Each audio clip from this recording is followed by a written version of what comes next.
Yeah, we're live. It is 11:30 in the afternoon.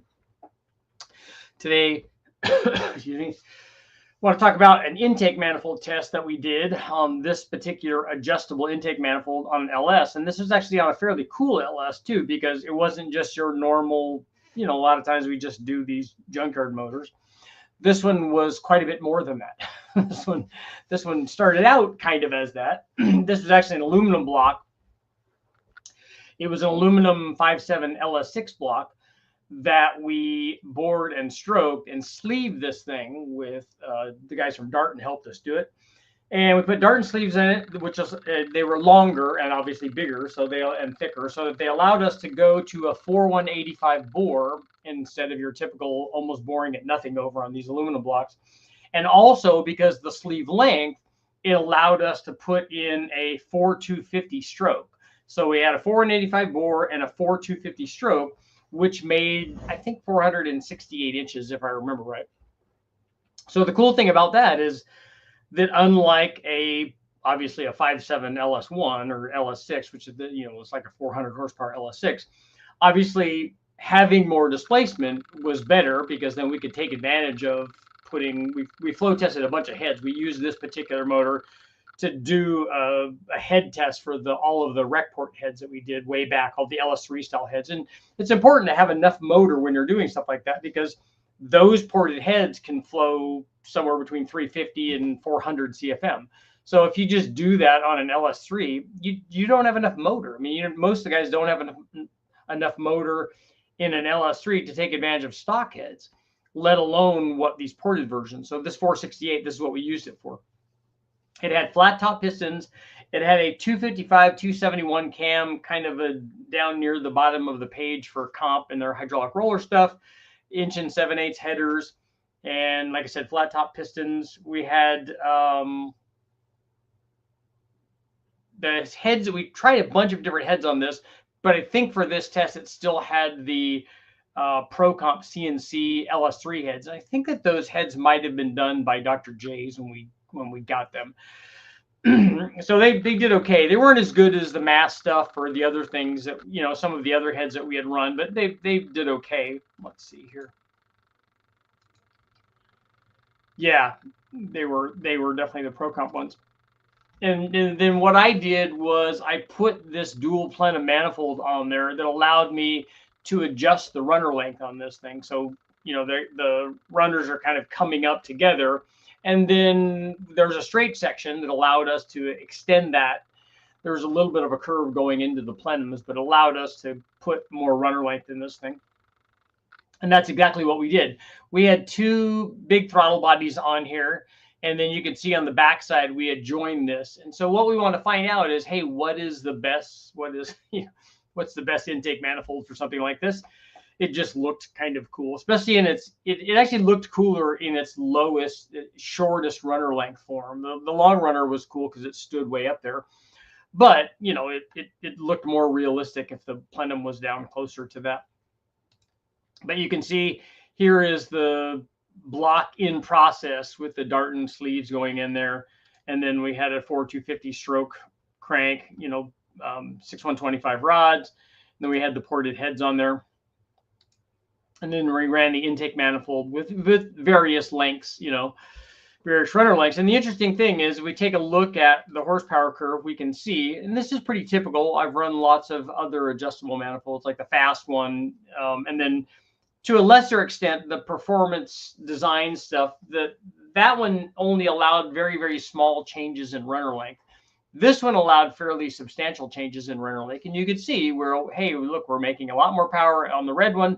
We're making a lot more power down low up to 5,500 or so. And then the intermediate length, let's say, the green one, made more power on top, but less down low. And then the very, very short runners made more power at the very top, a lot more power up near 740 horsepower or so, 740, 750, but lost power a lot down low compared to the other stuff. So, and this is even more noticeable. Like if we take a look at the torque curve, because of the shape of it, you can really see what's going on here. And this kind of begs the question, and it shows what's going on with runner length. These runner lengths are tuned for specific engine speeds, not 1 RPM. And that's a common misconception that this runner length only works at 1 RPM. It doesn't. It works over a fairly broad range, but you can see, and the way that this curve is, the way that this torque is, the way the scaling is done, it kind of exaggerates this thing. So if you look at it, it looks like it goes up and then it just falls off the cliff. It's not quite like that. Like if we put the horsepower and torque together on the same scale, it just kind of rolls over.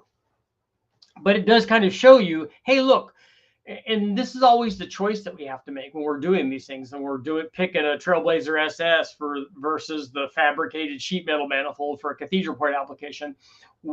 Where do you what do you want your torque curve to look like? So in most cases, you can see in these things, we have 25, 30, 40 to 50 foot-pounds better with the longer runner manifold, and then better up to 5,400 RPM. Is that where you want your power?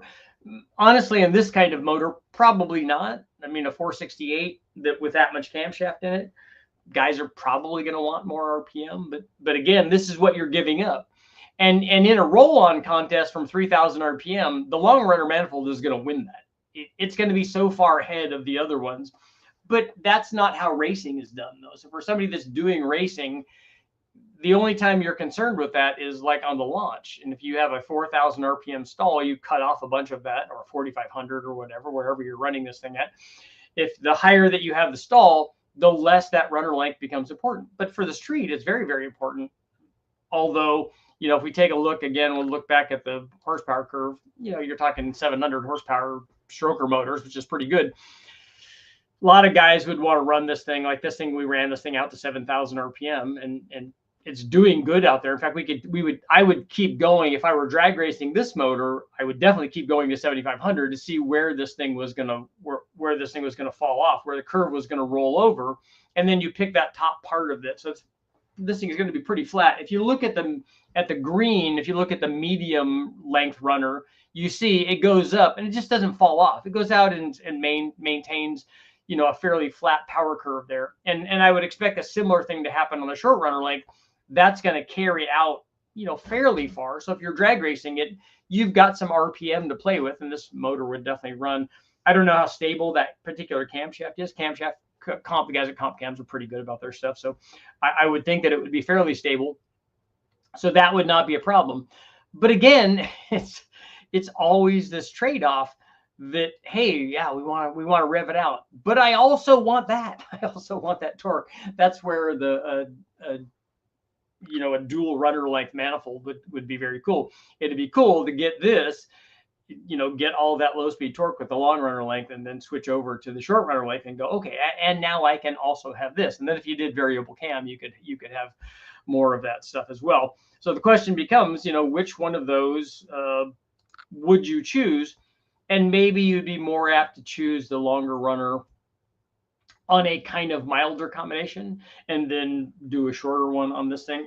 Personally, I just would like to pop the hood and show this off to people, particularly then if you took those two throttle bodies and then you ran, 4-inch tubing over to each of the fender wells so that it would look cool in your engine bay, because, it definitely has the coolness going on.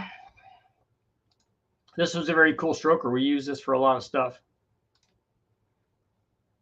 And, decent power, 750 is pretty nice. I think with or 740, I think on this one, I think with the mastheads in its configuration with the right kind of manifold and stuff, I think we got up to 760 or 770 with this thing. So it did pretty good.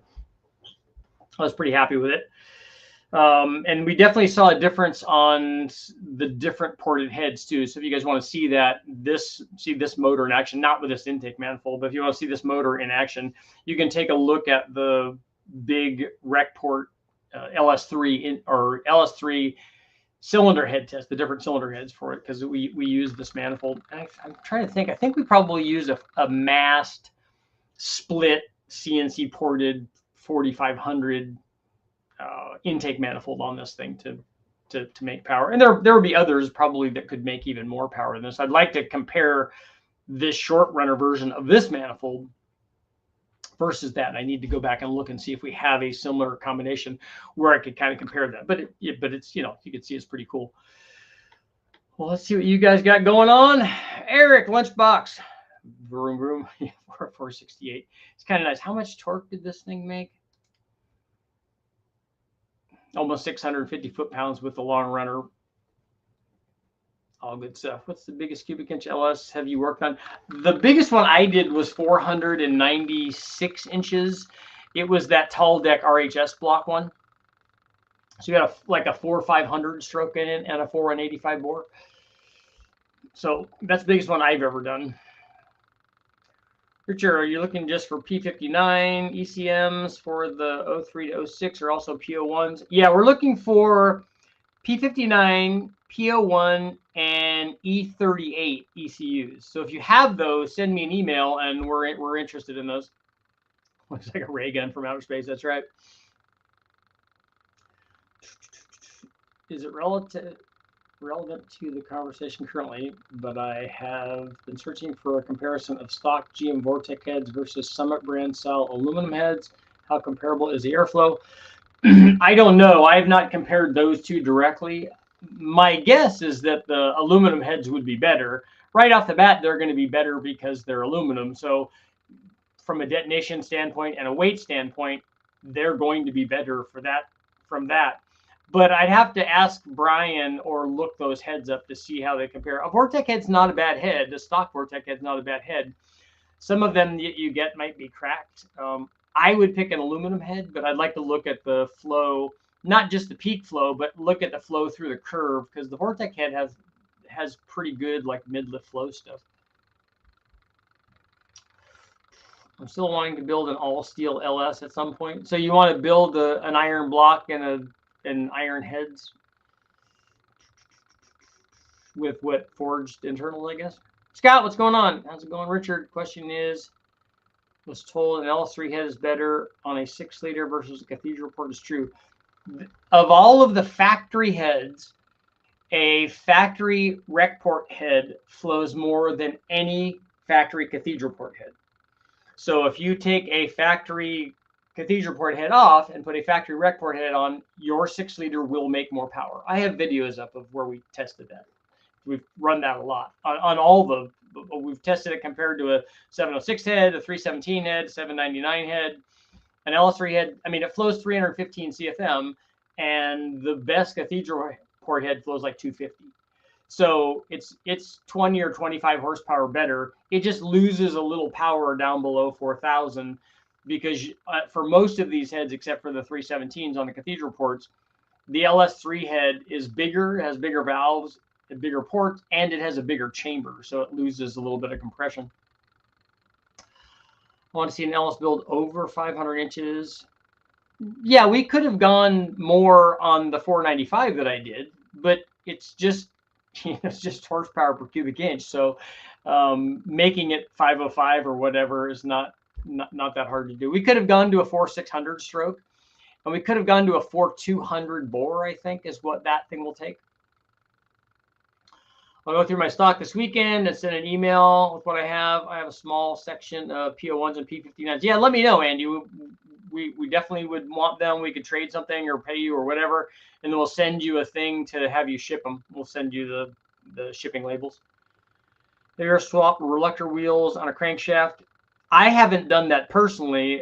When we're doing that, if we've ever done that, I usually have the machine shop do that because they have a fixture for it.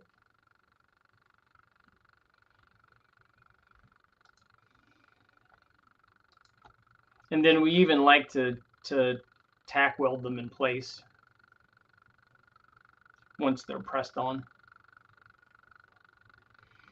They just do a 3-shot or a 4-shot on that.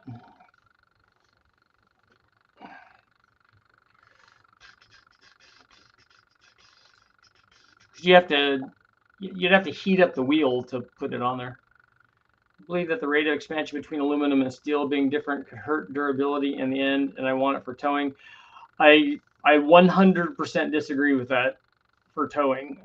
If you're doing an LS, an aluminum-headed LS, given the amount of towing that people do with them, and that the amount of mileage that people have while towing them and stuff, I would definitely do aluminum heads. And the detonation susceptibility for aluminum versus iron, I definitely would do aluminum. G8 or GTO for what?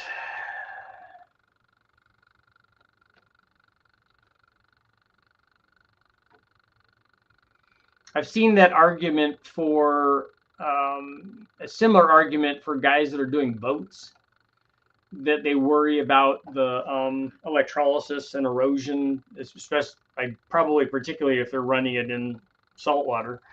Salt water is bad for everything, but I've seen the tool, thought about just making my own and use a torch. I've seen guys do that too. You heat it up. You can heat it up and get it, as long as you get it in the right spot. The aluminum because I don't port cast iron. Yeah, but the porting thing would definitely be a no. Placing the LS4 and the 4T60 or 4T80 together. Nice, Frank. Anybody ever tried replacing 11.65 tire on the zero-turn mower? I have not. I did just have to take the tires off of one of the tires off of my Trail 90. I want to pick up a set of Vortec heads this weekend. Nice. Tire has been sitting in inventory at Tractor Supply for the last 100 years. Yeah, that's not good. The tires on the Trail 90, they have almost all the tread left on them. Like we didn't wear any of the tread off. They just got old and brittle, and the sidewall is just kind of destroyed. On the turbo testing for the Tahoe, what are you running for exhaust? 2.5, 3, single, dual. We have run on the GTX 3584 RS. We ran all of the testing with a 3-inch downpipe, just open downpipe with no exhaust after it. On the G42, we ran a 4-inch open downpipe. Right now, today, Jimmy is testing connecting that. The G42 is on there now, connecting that 4-inch downpipe to the stock catback,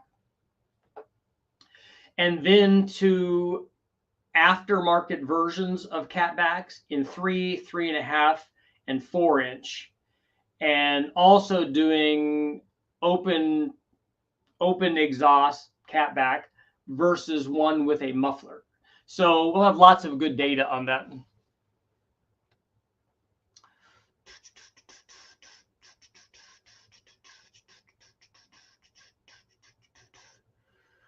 Racing, riding lawnmowers keep popping up my feed. That's cool. Now you need to also, we'll talk about racing bar stools, and so then those will start popping up too. Put an all aluminum 5.3 in my boat and had no issues. I was also told it would cause trouble, but I think I'll be fine. Yeah, I don't know why that would be a problem. 2 CNC programs for iron heads. You do well on truck pulling. The head itself is fine. The port shape and on the flow and the valve sizing and everything is essentially a 317 head. So from that standpoint, it should do fine.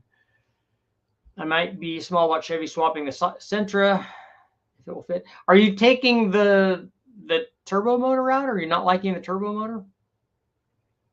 The 4T80 for my 08 Impala that I've had since 2010.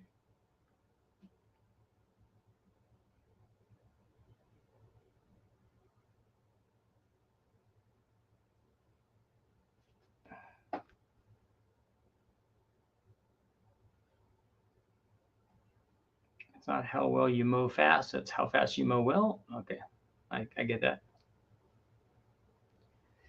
Finally pulled the front clip off my 89 Suburban, getting ready to swap the small block Chevy for my 468. It's been so hot lately. I know I went for a run this morning and it was pretty warm out. I was not feeling good. I'm excited about the exhaust test that Jimmy's doing. That will be very cool to see how much power gets lost going through the stock exhaust. He's been driving around a lot with the stock exhaust, and obviously it's very, very quiet. But it will be cool to see how much power that's costing. And we'll see an increase with an increase in boost.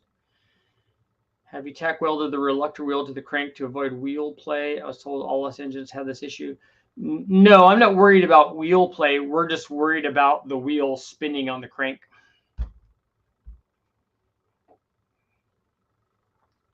Front clip op to pull the engine. I never did that. I was at the dealership. Hood, yes. Front clip, no. Yeah, the nice thing at wrecking yards, you just cut the frame rail and get the whole thing.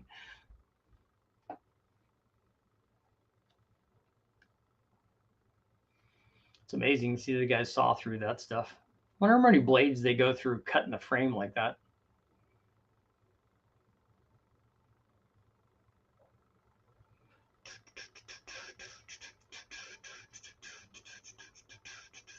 The guys from, okay, well, we can't have a poll, but I can ask you guys.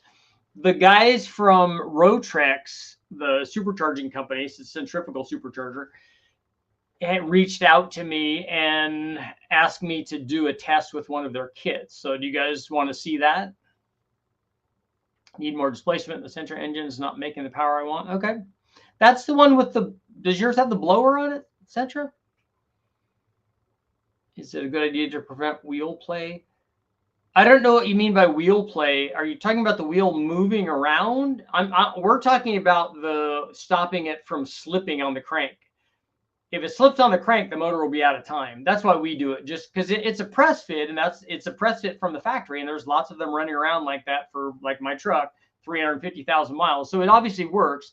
I just feel a little bit better if we tack it in place that it will never move. But the movement or whatever, we don't see that. Even at high RPM, I mean, like that wrecking yard motor's 7,700. It's got 100 pulls like that. I don't have a hoist or cherry picker tall enough, so 20 plus body bolts is no problem. Oh, yes, do it. You want to see the Rotrex? I'm kind of curious to see too. They said that they have a big one that will go to 1,200 horsepower. I'm probably not interested in going there, but it'd be interesting to see what it does. I suspect it's going to be a lot like Matt's been doing a lot of testing with the TorqueStorm guys, and I've run the TorqueStorm stuff before in the past, and obviously the Vortec guys have run lots of their stuff, and ProCharger and stuff. As a blower for now, it was just fun to do to test if it can handle torque. Yeah. Why don't you just put a turbo on it? Then it would solve all your problems. The blower's cool, and I like doing that, but it does make a lot more power with a turbo on it. Because did you put an M90 on there or 112? What did you put on there, Centra? I can't remember. I know that you were working on that stuff for a long time. Womp. Look, we even got mismatched throttle bodies on there. Got one MSD and one fast. The one mistake I made in making these plenums is that I put fixed throttle body flanges on them. So the throttle body has to be bolted on a specific way. And then whether we angle this thing or have it be straight up and down, it just, it doesn't lend itself to adjustability. The best way to do it is to make the throttle body flange with a 4-inch tube behind it, and then have a 4-inch receiver tube on the plenum, and then you just couple that together. That way you can rotate the throttle body to any angle, and then that allows you to use a single solid rod, or even for our needs, a piece of baling wire to make a Super Ritchie drive-by wire, so that you can just pull both throttles at the same time. Makes it a lot easier. One gold and one silver. Yeah, the blades are different. One's brass, and I don't know what the MSD one is.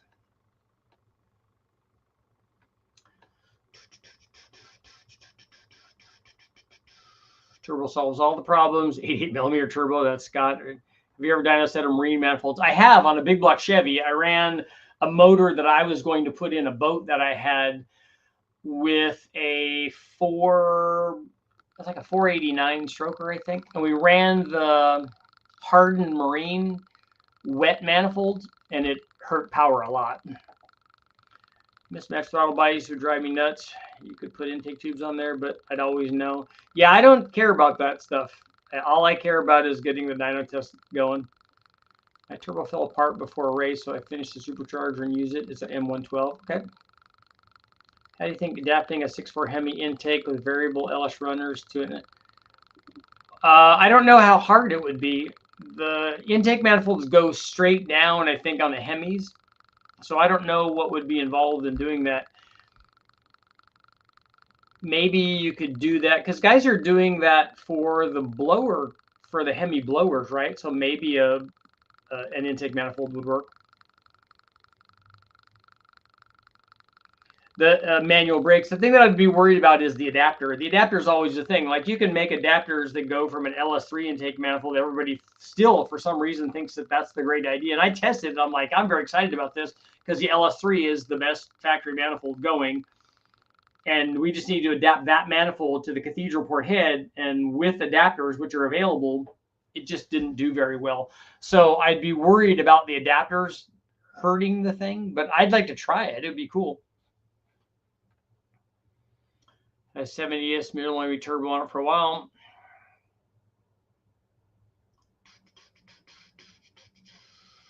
Is the AR housing the hot side? Trying to get your kit, but Cerakote the hot side?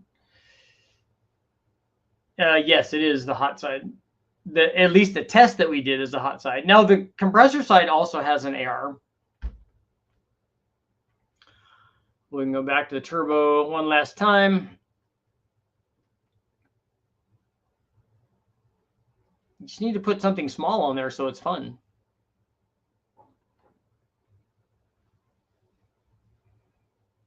Something that will do 250 or 300 horsepower. Then it will get wicked up. There's probably a lot of turbos, inexpensive turbos you could buy for $100 or $200 out there. What manifold did you use on there? Look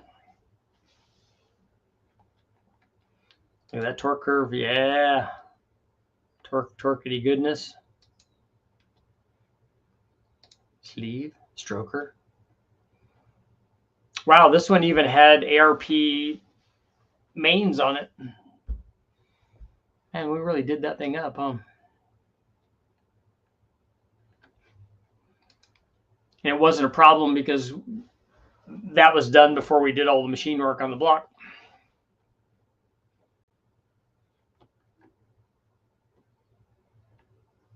One gold and one silver. Just need all this sticking out of the hood. Tire burning goodness, that's right.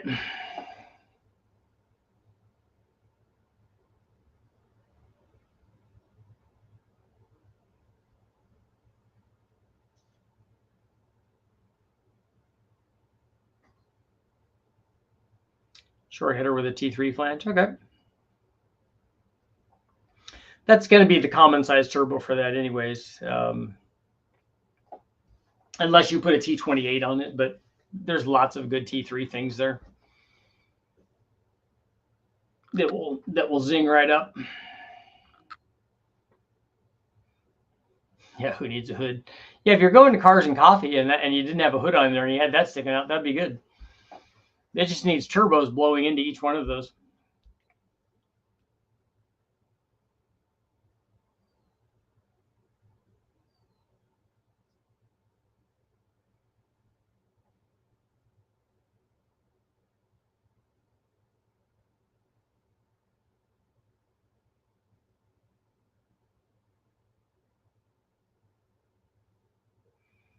I need to do the super long Ritchie ram and make this thing about 20 feet long.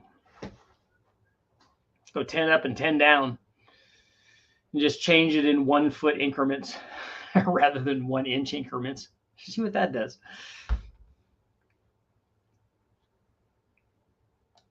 You know, because this is how we do it.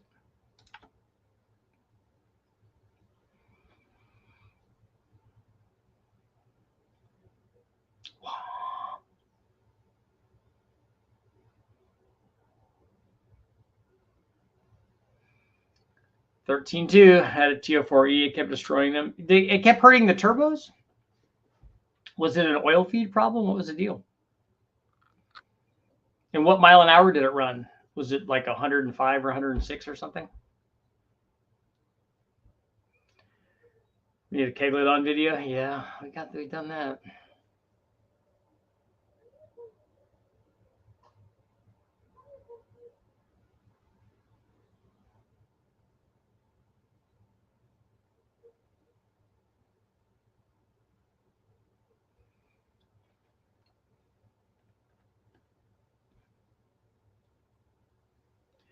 $105, okay.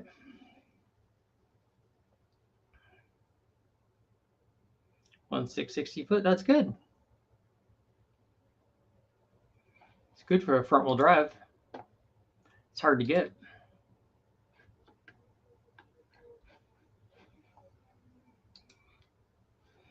Compressor wheel damage. What's happening with the compressor wheel? Is it overspeeding or something? Is it hitting the housing? Is something getting in there? Got a question about supercharged 3800. Okay, go shoot. You can. This is question and answer, so you can ask whatever question you want.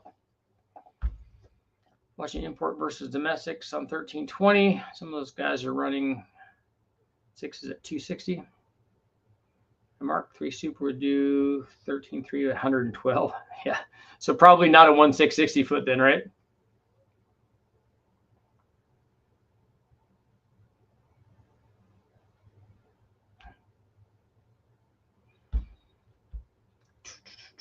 No, yeah, no shortage of power for that stuff. 6 is definitely fast.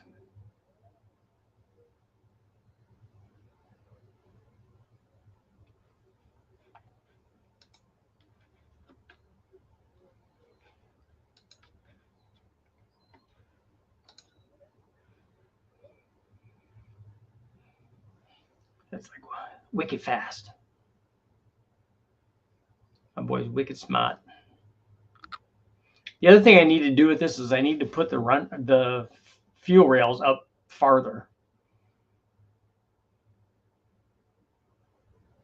Put the fuel rails actually in the plenum would be good. Thinking about swapping from Gen 3 to Gen 5 plus NIC cam.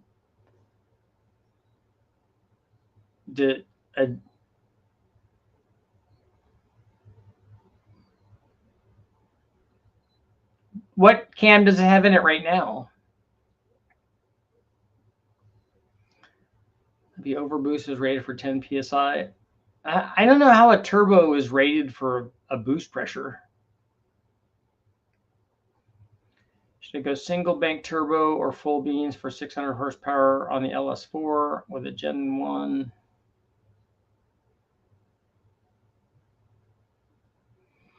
Are you thinking about doing an asymmetrical deal? I don't think I'd do an asymmetrical thing with a 7875. You're gonna have problems spooling a 7875 with one side of the motor. You need a smaller turbo than that. Oh yeah, Caden, a stock cam, going from a stock cam to something, I think that NIC cam was that no intercooler, I guess is what it's called. Was that a 210 cam or 220 cam, something like that?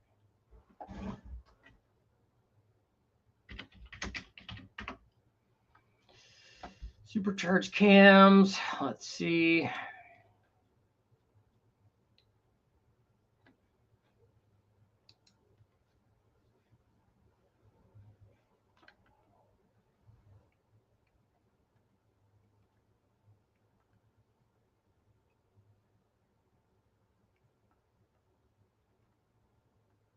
Uh, 212, 224 for the RPM one. Let's see.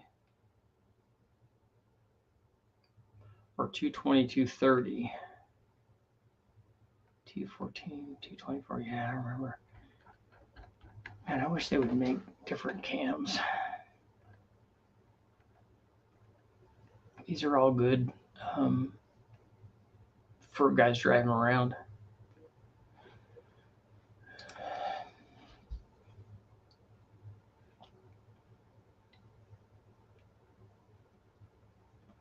Maybe it's XP or NIC. Okay.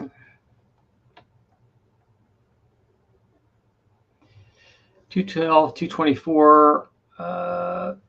I think I would, if it's a driver, I would think I would put the $212, $224 cam on. I'd pick the XP cam. Either one of them are going to be a good gain over stock.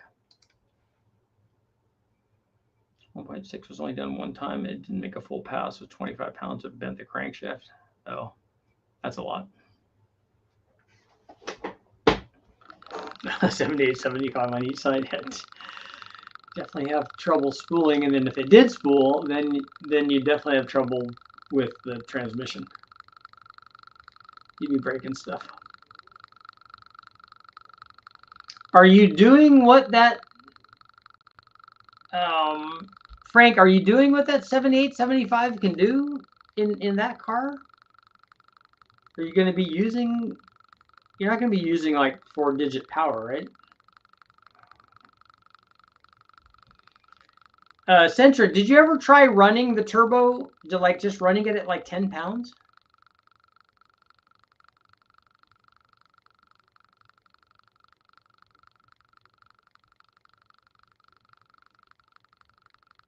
Get a 4080 and send it. Jimmy's definitely going to put a 4L80 in the Tahoe. That'll be good.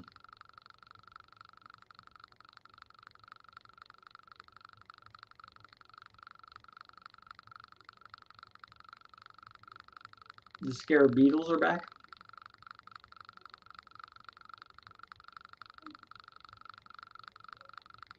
Going to Jimmy's place was cool because we got to see snakes. I got to see snakes, but also in his pond, lake, whatever, behind his house, lots of turtles and lots of fish, lots of big fish. It's pretty cool. Sinking 600 to 800 horsepower. See what's realistic before it becomes max effort. Okay. Yeah, that's in that range of that for that kind of turbo then. So you don't see problems upgrading to a Gen 5 blower and either the XP or NSA cam. No, so you're going to change the intake manifold too for the Gen 5 blower. I don't know that you're going to get a whole bunch going to that blower unless you really turn it up compared to the Gen 3. But it is a better blower, and the bigger inlet obviously is better. Any sort of cold air is definitely better. And then, you know, most people do pulleys on those things. And we've gone down to a 2.6. I've never gone smaller than that. Scott, he doesn't have koi in there, but he does have carp and bass. Probably there's catfish in there too. I'm guessing whenever we see bass, there's usually bluegill too. I don't know for sure. Starting at 15 PSI and went up. Okay.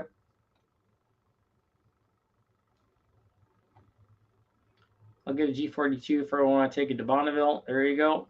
I've got a 5.3 L84. I'm looking for a full DoD delete kit that can handle frequent higher PMUs, especially sitting on the rev limiter with pops and bangs. That's really hard on stuff. But BTR has stuff for that. We can get all of the BTR stuff because we're a BTR dealer. So we can get a cam and springs and that stuff for that. Peace of mind knowing the engine can take without problems. Looking for a solid setup. Look for spring push rods. Will be tuning it properly afterwards. The tune is going to be really critical for that.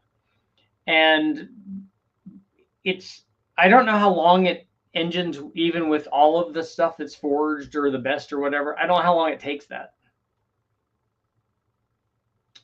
Ran methanol last year. That's good. Going to do 3.2 pulley on it. I'm watching your videos about it. Yeah, 3.2 is good.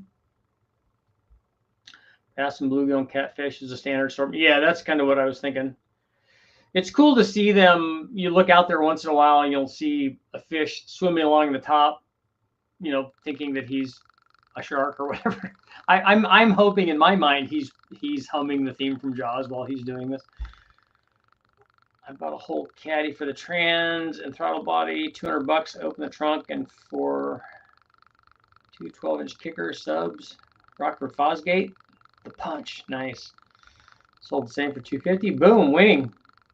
Went through 5 turbos so far. The last one was going red hot when it came apart. Do you have a really restricted exhaust or something going on? I don't know why the turbo is having a problem unless it's a tune thing. We don't see problems like that with turbos. Yeah, Eric, sometimes it's cool the things that you find. I always look in the trunks and everything when I'm at the wrecking yard. It's just, just doing a little detective work. It's good stuff.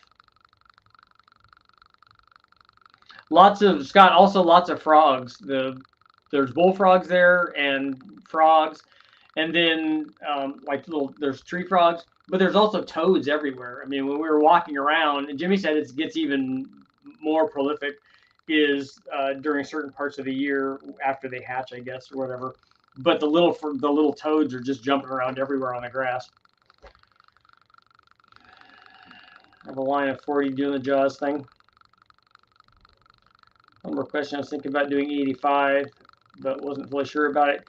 It is really good. You just need to make sure that you have the ability to tune it, and you have to have enough pump and injectors to do the E85 thing. But the blower assembly without an intercooler in particular will love E85. It's way better than pump gas is. Probably a tune thing. Yeah, I wonder if it's glowing, that's usually a lack of timing. I built most of my stereo systems. What would the RPM limit be for a 5/16 ARP 2000 rod bolt on a B16? You're not going to break the rod bolt. You're going to break the rod.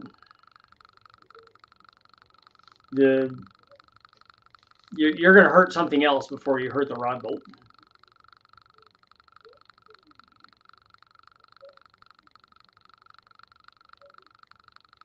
And RPM limit is usually not rod related. That's usually valve train related.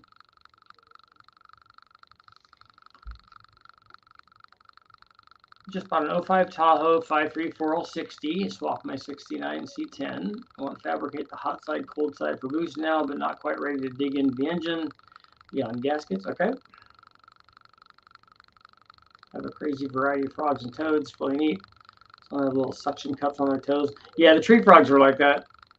Some are white camo, some are an inch long. It's unusually loud around breeding season. Yeah, we have frogs in the neighbors. At this point, it's a pond, but also we have a big creek that runs behind the house, and we have lots of frogs. And around our fountain, there's tree frogs everywhere. In fact, yes, the other day, Bruno, they go sniffing around and try to find the frogs. And Bruno had found one. He was trying to find it, and then he lost it. I walked over, and Bruno's walking around. The frog was like hiding on top of his head. It was awesome. That's the good stuff about being around nature. Yeah, Caden, happy to help, man. Would it be a mistake not to gap the rings? I plan on running a low boost in casual street driving with a pull every now and then, assuming 93. I can't tell you if it's going to break or not. If you're going to be running boost in it and you're going to be doing higher boost things, I would take it apart and if you have it out, I would definitely take it apart now. You don't want to do that with the thing installed. It'd be way better to do it now.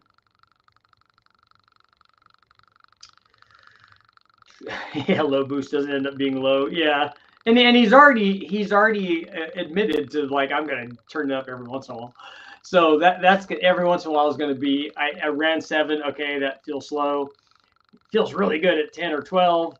And then 7 never becomes the low number now. Now the low number is 10. And then you're like, 15 is good. And then turtles too. We had painted turtles and snappers back home, all kinds of stuff. Yeah, they have in Jimmy's pond, they have a tree that fell. And so there's branches that are all above the water. So the turtles all like try to get there early to see who has the premium spots. They climb up on the trees and sun themselves, because the branches are just a little bit out of the water, so they're safe. They can jump back in. I don't know. There's nothing that would come get a turtle anyways, but they just sit out there and sun themselves and, just chill, be turtles.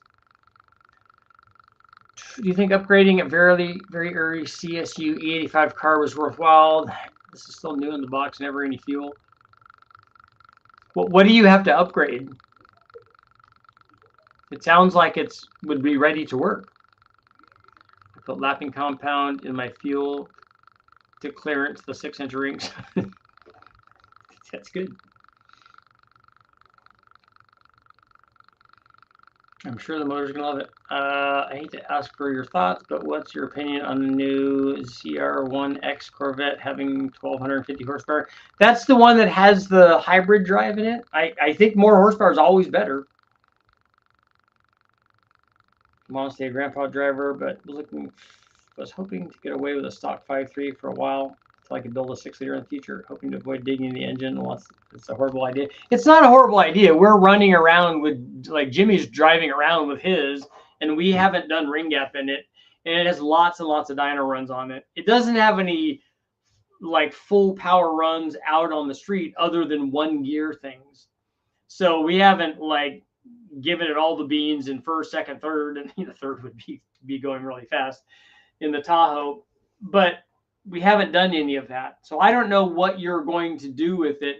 If you're just driving around in it and getting on it every once in a while, and you run low boost until you build your 6-liter, it'll probably be fine.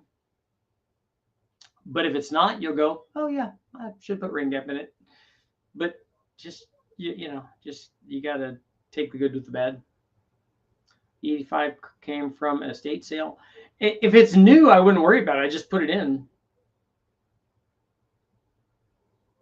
When we start getting GM 6.6 gas engine junkyard builds, I haven't ever seen any of those.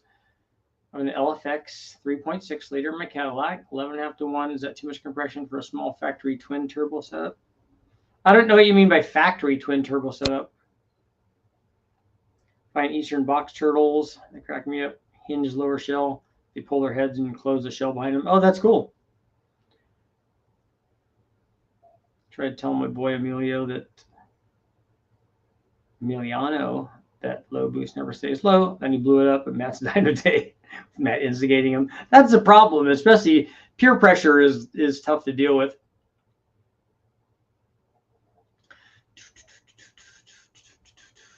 And the sloppy guys certainly are definitely more boost oriented.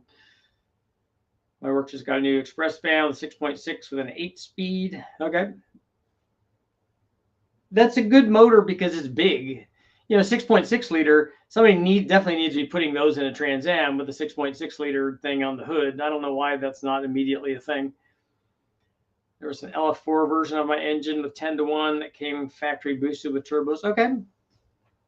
I didn't know that they had a twin version of that. Oh, especially for Matt. Yeah, definitely. Yeah, Matt's not afraid of boost. Is everyone aware that Spaceballs 2.0 will be released in 2027? They're working on it. That'll be cool. It's like 400 horsepower. Okay. Those are good motors. You can try it. I mean, the high compression will work. It's just that you got to pull a bunch of timing out of it. Is Mel Brooks still alive? Pizza the Hut. Yeah, Barf is definitely gone. Pizza the Hut.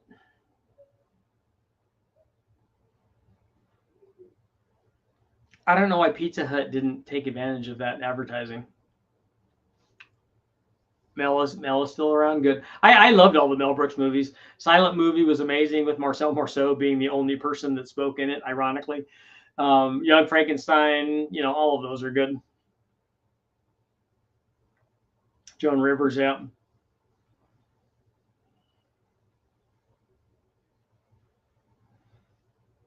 Is Daphne Zanigua or whatever her name is still around, right? She was young.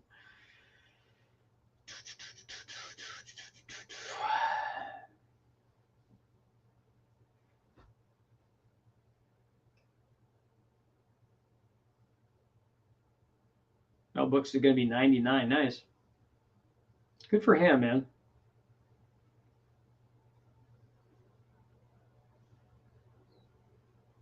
Good for Mel. Blazing Saddles. Young Frankenstein. Silent Movie. History of the World.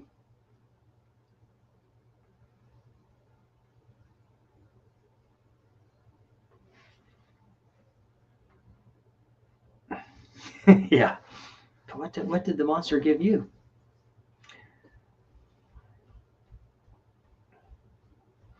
Then she started singing. Was it the it wasn't The Sound of Music, right? What song was she singing?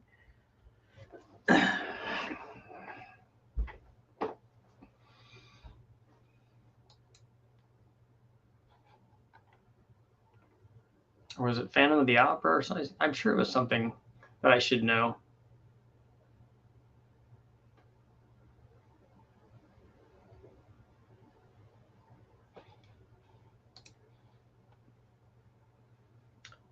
Should make more steam with high compression, almost 2 points more. With the amount of timing I'd have to pull over, run the extra compression. I don't know. I don't know what that trade-off is. If you're running E85, then I think you'll probably be okay. I don't think I'd try to run it on pump gas. Smaller turbo, 15-pound max, maybe a professional tune to finish the cams. Might be able to make 350.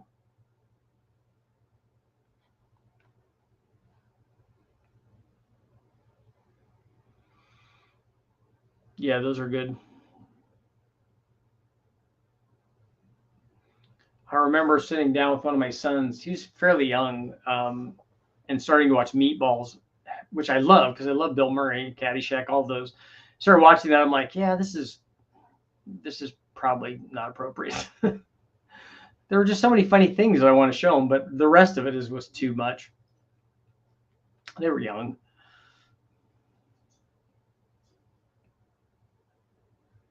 But you know, you live and learn.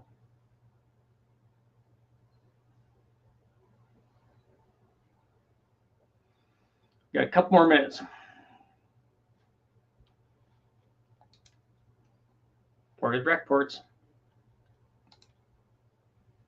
Sleeve. 4-250 stroker crank.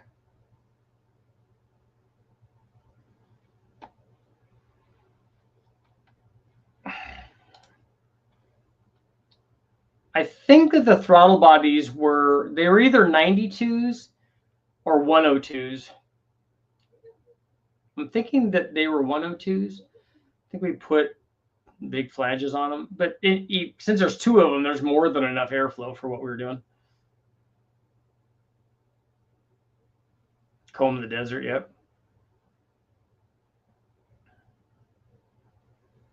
I want to run a 12-1. Oh, a 12 one time, so a 1299.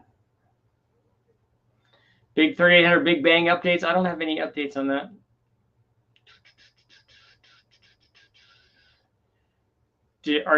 Conditionally, are you asking if this stroker assembly had factory rod bolts? Straight past ludicrous speed into plaid. That's right. Supercharged cams. No, we wouldn't run factory rod bolts in a non-factory rod because this whole stroker assembly was all forged stuff. This was a 468-inch stroker motor. Funny, she doesn't look Drewish. Yeah, this was a 468. It was a sleeved block, a Darton sleeved block with a 4-250 stroke at a 4-185 bore. This is a big one. And then we ran this intake manifold on it that we adjusted in different runner lengths. So decidedly different power curves.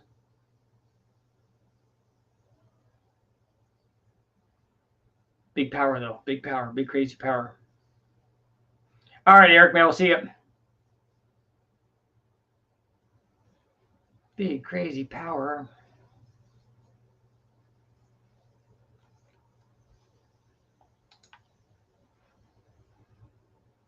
Feel the world has become too sensitive for Mel Brooks.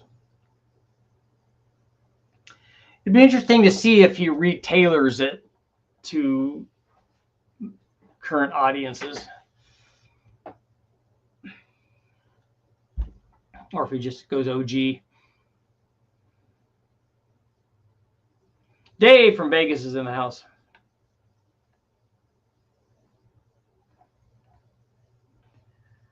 What would be the limiting part on a direct injected LFX? Is it high pressure pump, pumping the tank, or the injectors? Yes, it would be all of that. Mostly because I don't know what the flow limit is of any of those things. I don't know what size injectors it has and what they'll support. I don't know what the high pressure pump will support. I don't know if you can change the pump size, like maybe put the V8 pump on there.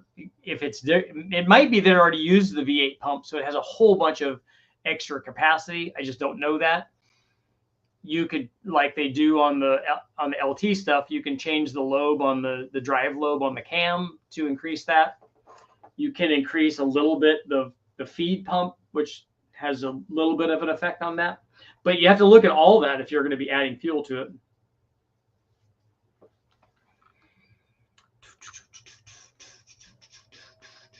Just got here. That's a wild looking setup. Yeah, it was on a stroker motor that we did on a 468 stroker.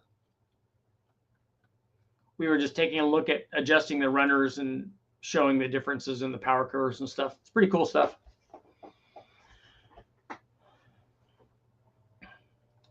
Dart and sleeve stroker. Ported heads. Super Richie intake. Adjustable. Different power curves. All good. And you got here just in time to go. On that note, I'll see you guys all later. Late ski.